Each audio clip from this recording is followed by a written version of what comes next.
we've done this to ourselves in a way because this pandemic or similar has been predicted for years and years and years. We've been destroying the animals' habitats, which means the animals themselves are crowded together. But it also means some of those animals are forced to move out and be in greater contact with humans. That's how these pandemics start. But in addition, we're hunting animals, we're killing them, we're eating them, and we're trafficking them. We're putting animals from all different countries along with their viruses, which don't affect them, putting them together. The viruses happily jump from one to the other, and one of those is going to jump to a human in one of the wildlife markets in Africa or Asia, or from our factory farms. That's another great breeding place for new disease. Should we have a worldwide ban on this in this entire trade, both in terms of trafficking and the markets? Well, obviously we should, because many epidemics before this have started in the same way. And, it's people are calling it the China virus. We started HIV in Africa from eating chimpanzees who have the SIV virus, which jumped in and made this new, HIV-1 and then again HIV-2. And another one started with camels. And then I know you say it's another subject, but one started from pigs, another from horses, and another from chicken. But we need cheap food, so how do we get around that? Well, first of all, I think it's time we began realizing it's because we have disrespected animals and disrespected the environment. And people seem to think, oh, we humans with our, brilliant intellects, we don't need nature, but actually we do. We need the natural world for clean air, for clean water. We need clean, uncontaminated soil to grow our food. We're actually part of the natural world. And the more we destroy it in all these different ways, and of course this ties directly to the climate crisis as well.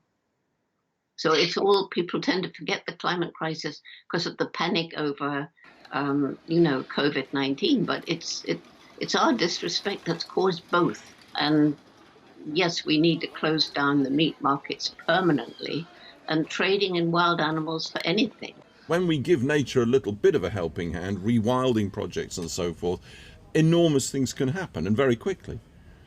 And they do. And, that's one of my reasons of hope.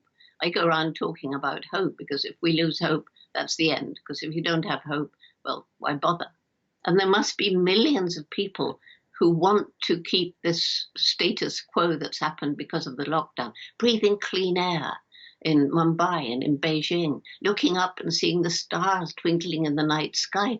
For some of them, that's completely a new experience. Nobody's going to want to go back to the pollution and the ugliness that we create. But I also hope that this wakes people up to a better understanding of who animals are and stop thinking them as commodities. They weren't put here for us to exploit and abuse. They were part of a wonderful, vibrant world, and we come along and do our best to destroy it. So the biggest difference between us, chimpanzees and other animals, is the development of this extraordinary intellect. So isn't it bizarre that this most intellectual creature is destroying its only home?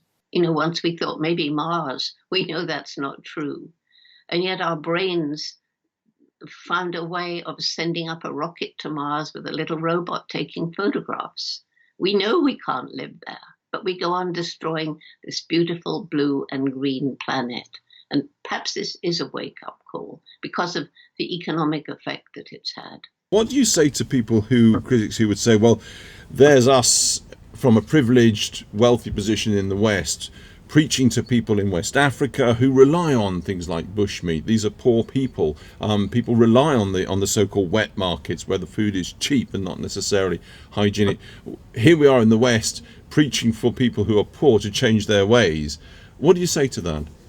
What we've been doing for years is helping the people find alternative ways of making a living. Unless we alleviate poverty, will never answer all the problems that we have created.